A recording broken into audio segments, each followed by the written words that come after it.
అఖిలప్రియ గారు. బొమ్మ అఖిలప్రియ గారు. ముందు పేరు ఇవ్వాలి, అధ్యక్ష అంటే కుదరదు. అక్కడి నుంచి అఖిలప్రియ గారు. ధన్యవాదాలు అధ్యక్ష. అధ్యక్ష, చరిత గారు మరి సబ్జెక్ట్ అంతా చెప్పారు అధ్యక్ష. మెయిన్ పాయింట్స్ అధ్యక్ష. బ్రిటిష్ కాలంలో కట్టిన కేసీ కెనాల్కి రిజర్వాయర్ లేదు అధ్యక్ష ఇంతవరకు కూడా. దాదాపుగా 20 టీఎంసీలు కెపాసిటీ ఉన్న ఈ తుంగభద్ర దగ్గర గుండెవల ప్రాజెక్టు చాలా చాలా ముఖ్యం అధ్యక్ష కేసీ కెనాల్ రైతులకి. చివరి ఆయకట్టు వరకు నీళ్లు రావాలంటే కంపల్సరీ ఈ ప్రాజెక్ట్ అయితే మాకు చాలా అవసరం అధ్యక్ష. ఇప్పుడు ఏమవుతుంది అధ్యక్ష, గుండెవల ప్రాజెక్టు కట్టడానికి డెఫినెట్గా టైం పడుతుంది అధ్యక్ష. అది ఎట్లాగో పూర్తి చేస్తారని ముఖ్యమంత్రి గారు చెప్పారు. అదేవిధంగా లోకేష్ అన్న కూడా మాట ఇచ్చినారు. మంత్రి గారు కూడా తప్పకుండా చేస్తామని ఆయన కూడా చెప్పడం జరిగింది. కాబట్టి తప్పకుండా వస్తారని నమ్మకం మాకుంది అధ్యక్ష. కానీ ఇప్పుడు ప్రెజెంట్గా ఇప్పుడు నీళ్లు రావట్లేదు అధ్యక్ష చివరి ఆయకట్టు వరకు. పాపం అధికారులు అందరూ ఈఎన్సీ గారు, ఈ గారు, సి గారు అందరూ బాగా కష్టపడుతున్నారు అధ్యక్ష చివరి ఆయకట్టు వరకు నీళ్లు తీసుకురావడానికి. మా ప్రపోజల్ ఏంటి అధ్యక్ష, గుండెవల ప్రాజెక్టు స్టార్ట్ అయ్యేంత వరకు కూడా మీన్ వైల్ టైం బీయింగ్కి ఏదైతే ముచ్చుమరి దగ్గర ఆల్రెడీ 3 పంపులు ఇప్పుడు ప్రజెంట్గా 3 పంపులే పనిచేస్తున్నాయి అధ్యక్ష. అదనంగా 4 పంపులు పెడితే చివరి ఆయకట్టు వరకు ఆలగడ్డ దాటిన తర్వాత కడప జిల్లాకి వెళ్ళాలి అధ్యక్ష. ఆలగడ్డలో అందరికన్నా ఎక్కువ ఆయకట్టు 1,00,000 ఎకరాలు ఆయకట్టు ఆలగడ్డకే ఉంది అధ్యక్ష. నన్ను అంటే ఆలగడ్డ నియోజకవర్గం దాటుకొని కడపకి వెళ్ళాలంటే మాకే నీళ్లు రావట్లేదంటే కడపకి ఇంకా ప్రాబ్లం అవుతుంది. కాబట్టి అడిషనల్గా 4 ఎక్స్ట్రా పంప్స్ మరి పెట్టిస్తే చివరి ఆయకట్టు వరకు నీళ్ళు వస్తాయి అధ్యక్ష. మళ్ళీ గుండెవల స్టార్ట్ అయినప్పుడు కావాలంటే ఈ పంపులు వేరే దగ్గరికి తీసుకెళ్ళి వాడుకోవడానికి అవకాశం ఉంది అధ్యక్ష. సో ఈ 4 పంపులు పెట్టించమని మంత్రి గారు కూడా కోరుకుంటూ అధ్యక్ష.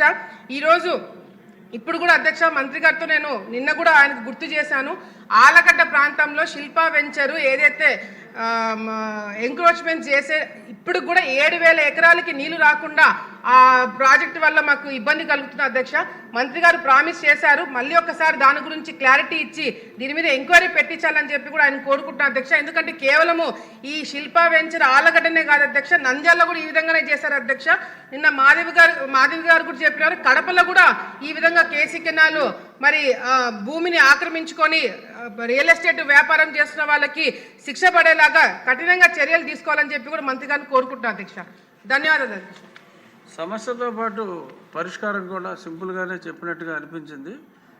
జయ నాగేశ్వర రెడ్డి గారు క్లుప్తంగా వన్ పాయింట్ అధ్యక్ష. అధ్యక్ష, సభ్యులు చెప్పినటువంటి పశ్చిమ ప్రాంతం ఏదైతే ఉందో ఆ ప్రాంతం మాది అధ్యక్ష. కర్నూలు ప్రాంతం, కర్నూలు పశ్చిమ ప్రాంతం అధ్యక్ష. ఒక్కొక్క నీటి బొట్టుకు ఇబ్బంది పడే పరిస్థితి అధ్యక్ష. గౌరవ మంత్రివర్యులు లోకేష్ బాబు గారు పాదయాత్ర చేసిన రాష్ట్రంలో ఎక్కడా చూడనటువంటి 3 టైర్ల మీద బిందెలు పెట్టుకొని పోయేటువంటి వాహనాలు చూసి ఆ రోజు వారే ఆశ్చర్యపోయారు అధ్యక్ష. తమ ద్వారా ఈరోజు మంత్రి గారిని కోరేది, గత ముఖ్యమంత్రి వర్యులు నారా చంద్రబాబు నాయుడు గారు రాయలసీమ మీద ప్రేమతో గుండ్రేవుల ఆర్టీఎస్ రైట్ కెనాల్ని జియో నెంబర్ 1896 కోట్లతోటి ఆ యొక్క ప్రాజెక్టులను శాంక్షన్ చేసి ముందుకు తీసుకోవడం జరిగింది అధ్యక్ష. గత ముఖ్యమంత్రిగా జగన్మోహన్ రెడ్డి గారు రాయలసీమ ద్రోహిగా రాయలసీమ లిఫ్ట్ ఇరిగేషన్ పేరు మీద ఈ రాయలసీమ ప్రాజెక్టులు అంటే నాశనం చేశారు అధ్యక్ష. ఇప్పుడు తమ ద్వారా నేను అడిగేది మంత్రి గారిని, గత ప్రభుత్వంలో జరిగినటువంటి ఆ యొక్క ఆర్థిక నష్టాల వల్ల ఈరోజు ప్రభుత్వానికి పూర్తిగా ఆర్థిక ఇబ్బందులు ఉన్నాయి.